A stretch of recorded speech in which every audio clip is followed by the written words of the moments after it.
In this tutorial, we will develop a simple HMI panel for a welding application. The idea is to give users the freedom to adjust points in an easy and flexible way. For this tutorial, we will use PolyScope programming to show how to develop HMI applications without scripting knowledge. Step 1. Design the HMI. Let's start by opening Robpod Studio. Expand the Project Explorer and right-click on the project folder to create a new HMI panel. HMI Designer will open. Click on the HMI top bar. Inside the Properties panel, choose Split Screen Resolution. Add a title.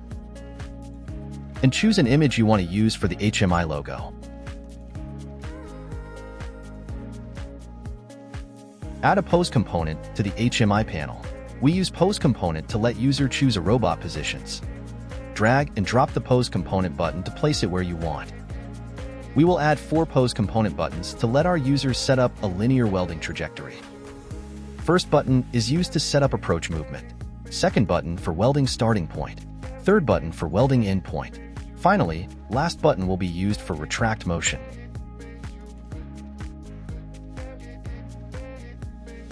Then we can add an image component to display the trajectory points. You can choose any image from your local PC storage.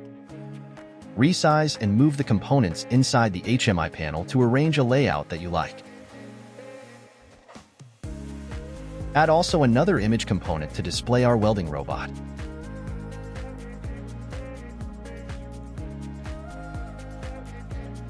Now add a label component to the panel. We use labels to display fixed text information. Set up the text you want to display. Change font size and type. Choose a color.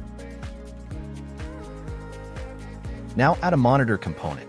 We use monitors to display dynamic information coming from the robot, such as the value of a robot variable. We will use this monitor components to display the current robot status. Add a button component to the panel. Button components are used to let users trigger a robot action. This button will be used by users to trigger the welding task. Choose an icon for the button and change its size and placement. Don't worry about how these components are linked to robot variables and functions. We will come to that later in the tutorial. For now, just focus on the HMI design. Add a checkbox component to the panel. We use checkboxes to let users set a Boolean parameter. Operators will use this checkbox to activate test mode. In this way, they can test the trajectory path while the welding torch is disabled. To define new components starting from existing ones, you can use the copy and paste function to keep the same formatting between components.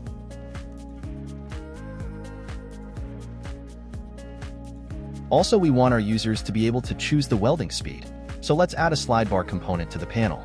Slide bars are used to let operators choose a value inside a range. Set up min and max values to define the valid range. Finally, let's add another image that we will use as a background panel. To move a component forward or backward with respect to other, right-click on it and choose Move Forward or Backwards. Now that HMI panel has been designed, we can go to the next part of the tutorial. Step 2. PolyScope Programming. We need now to link the HMI graphical components to robot variables and function. Let's start from the pose components. We will link each pose button to a position variable inside PolyScope software.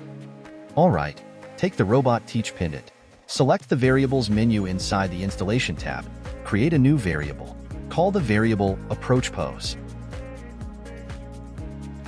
Set up a 0 joint position as initial value.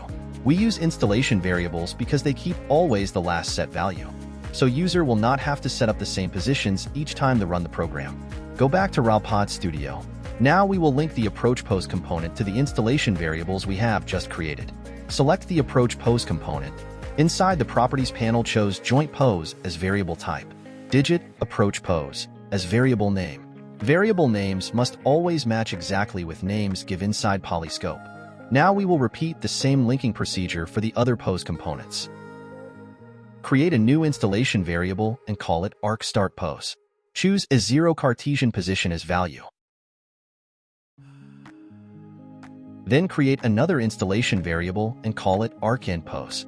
Choose a 0 Cartesian position as value. Finally, create one last installation variable and call it retract pose. Choose a 0 Cartesian position as value. Back on Robpod Studio, we will complete this linking procedure. For each pose component, we will specify variable type and name. Choose tool pose for these 3 variables, as they will be executed as linear movements by the welding robot.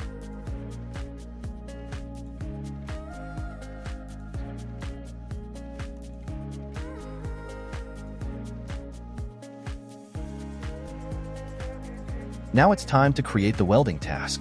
Create a new robot program. Add a before task sequence that we will use to define program variables. Select the assignment block and define a new variable. Call the variable status and choose ready as string initial value.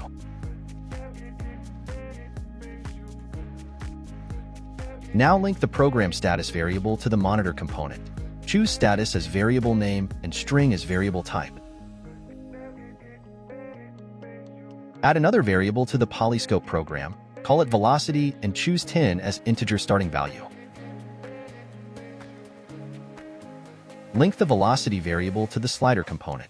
Set up velocity as variable name and int as variable type. Let's go on with robot task programming. Create a new subprogram. Rename. Call the subprogram Weld. Inside Robpod Studio, select the button component and link it with the Weld subprogram. Choose Welding as display text. Display text is shown to users while an action is executed. Set Weld function as action command. In this way, each time users push this button, the Weld subprogram will be executed. Let's complete the Weld subprogram now. Add an assignment node and update the status variable with approach value.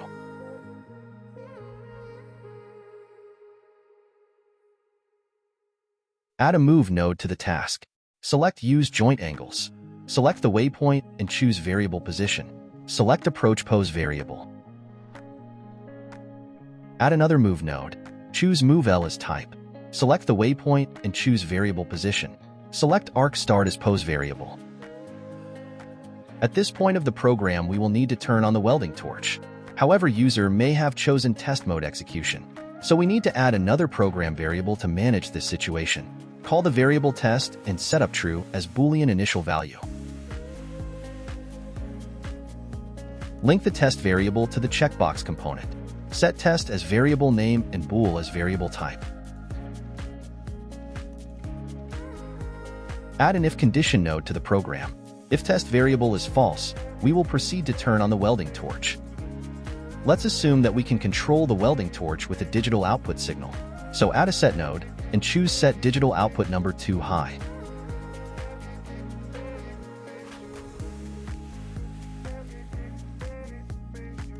Update the status variable and set its value to welding.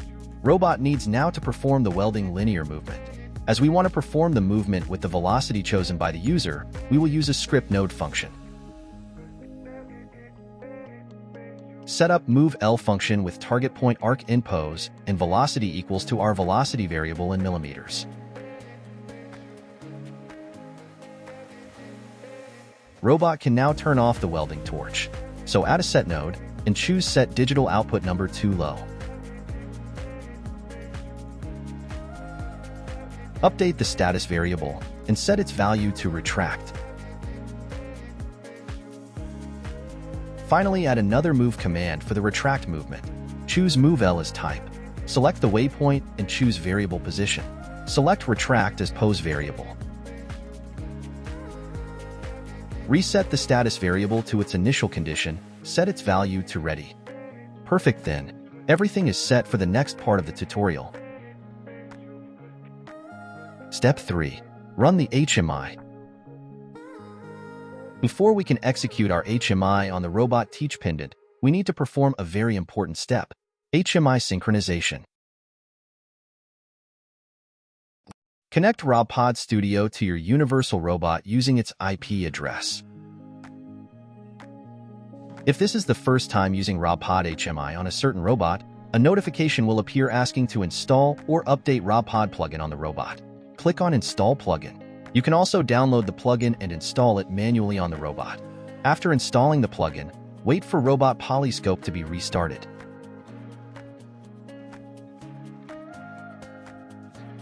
Now save the HMI panel file. Click on synchronization icon. This step is very important to update HMI data on the connected robot.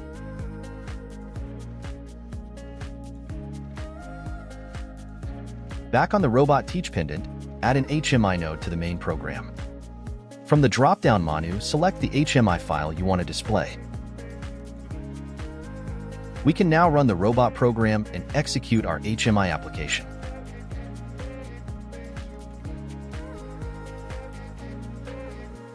To make the HMI more dynamic, we can add some other details that we will display or hide based on certain conditions. So add an image component to display a welding spark. Add also other images to display arrows in the welding path. This details will be displayed only when certain conditions are verified. For example, we want to show the welding spark only when the welding torch is actually active. Inside the Display Conditions panel, specify the Boolean condition, in this case, get digital output 2.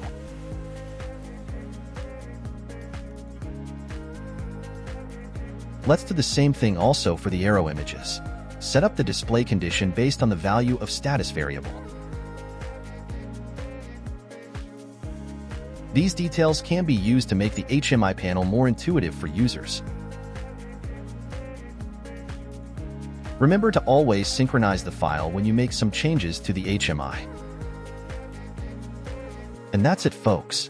We now have a welding application with customized HMI panel that user will love. With very few effort, you could also support circular welding or any other path.